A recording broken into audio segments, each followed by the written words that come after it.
vou conversar com o ginecologista e obstetra Fábio Eugênio sobre as possibilidades da reprodução humana hoje.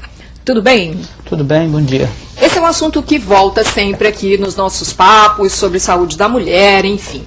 E o que eu tenho percebido é que mesmo hoje há casais que têm dificuldades para chegar até uma conclusão, mesmo eles, de que é preciso um tratamento mais correto, com pormenores de exames, enfim. Isso. Então, como é que eles chegam a uma conscientização de que eles têm dificuldades Bom, de ter filhos? Eu acho que a gente tem duas faces desse problema que você está colocando, Maísa. Em primeiro lugar, assim, as mulheres, de um modo geral, elas estão deixando para engravidar um pouquinho mais tarde hoje em dia, tá?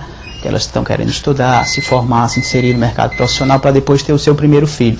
E a gente sabe que um fator primordial em reprodução é a idade, principalmente da mulher, porque é a idade do óvulo. Quanto mais nova a mulher tenta engravidar, mais fácil ela consegue engravidar. Então, de um modo geral, a gente tem notado um aumento da procura do especialista em reprodução humana por esse motivo. Como a mulher está adiando um pouco a maternidade, ela está encontrando, às vezes, um pouco de dificuldade para engravidar. Então esse é um lado do problema. Agora, o lado bom é que a gente pode dizer com tranquilidade que hoje em dia, pelo avanço da especialidade de reprodução humana e das técnicas em geral de investigação e de tratamento do casal infértil, a grande maioria dos casos, a grande maioria dos problemas a gente consegue resolver. Às vezes com métodos mais simples, às vezes com métodos mais sofisticados. Existe desde aqueles casos em que uma simples indução de ovulação resolve, ou algum procedimento cirúrgico básico, até aqueles casos em que a gente precisa recorrer à fertilização in vitro, que é o bebê de proveito. Então tem todo o espectro do problema. Certo. Mas o casal, você está perguntando especificamente quando é que o casal deve se preocupar. Normalmente, casais jovens, em que a mulher tem até 30 anos, eles podem ter 1 ano de vida sexual sem nenhuma proteção contraceptiva, que a gente considera um tempo normal, até 1 ano que o casal tenha.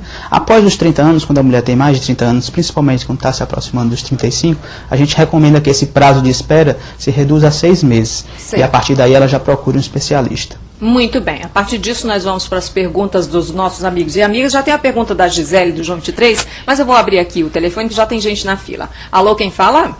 Alô? Oi, pois não, como é seu nome? Meu nome é Leandra. Oi, Leandra, você tem dúvidas sobre esse assunto? Tenho. Há 2 anos eu tô junta e eu não consegui engravidar. Eu fui fazer um exame, o ginecologista falou que eu não consegui engravidar.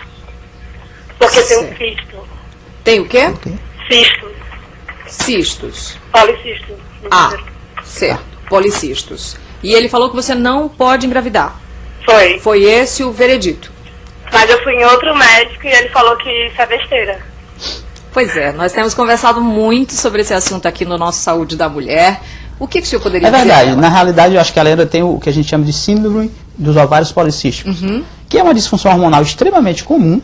Tá? Muito comum. E é também uma das mais simples da gente tratar em termos de infertilidade. Então, Leandro, eu posso te dizer assim que se você tem ovário policístico, você tem um distúrbio de ovulação, mas com medicações que possam estimular a ovulação, possam corrigir esse distúrbio, você vai poder engravidar tranquilamente, sem nenhum problema. Por exemplo, assim, eu sei que é complicado dizer isso, acho até que eu nem deveria fazer essa pergunta, porque isso pode incutir Mas, por favor, esperanças nela. E, em termos de porcentagem hoje das mulheres com policistos, o que seria? Dizer, você pode engravidar, você tem tantos por cento de chance para engravidar. A droga mais simples que a gente usa, que é o citrato de clomifeno, que muitas mulheres conhecem, é o Clomid, é o Indux. Eles, nas pacientes que estão com dificuldade para ovular pelo ovário policístico, em 80% dos casos elas ovulam com a medicação, e em até 50% dos casos elas engravidam. E só com essa medicação? Só com essa medicação que é a mais simples. E as que não engravidam com essa medicação mais simples, existe a gonadotrofina, existe outros tratamentos, como inseminação, fertilização. Então, a grande maioria dos casos consegue se resolver. Então, Leandra, você viu, são ótimas as suas chances, né? Vá à luta. Mais uma pessoa na linha antes da pergunta da Gisele. Alô, quem fala? Bom dia. Oi, bom dia. É a Rejane. Oi, Rejane, você tem pergunta? Tenho. É porque eu tô com 3 anos que eu tento engravidar e eu fui pro médico e ele disse que eu tinha ovários micropolicísticos. Mesmo caso da Leandra. Isso. Aí eu fui pra outro médico, ele disse que eu não tinha isso, que eu não tinha nada a ver com eu, jamais eu tive isso e eu não consegui engravidar.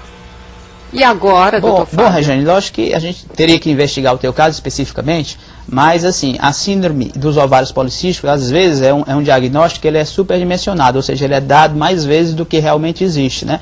A gente considera hoje que para afirmar que a mulher tenha síndrome dos ovários policísticos, ela tem que ter pelo menos uma disfunção ovulatória, ou seja, ciclos irregulares, e nos exames confirmar que ela não está ovulando. Meses às vezes depois de 3 meses sem menstruar, exatamente. O ultrassom, né, o exame ultrassonográfico, o ultrassom transvaginal, tem que mostrar os ovários aumentados e com vários microcistos periféricos.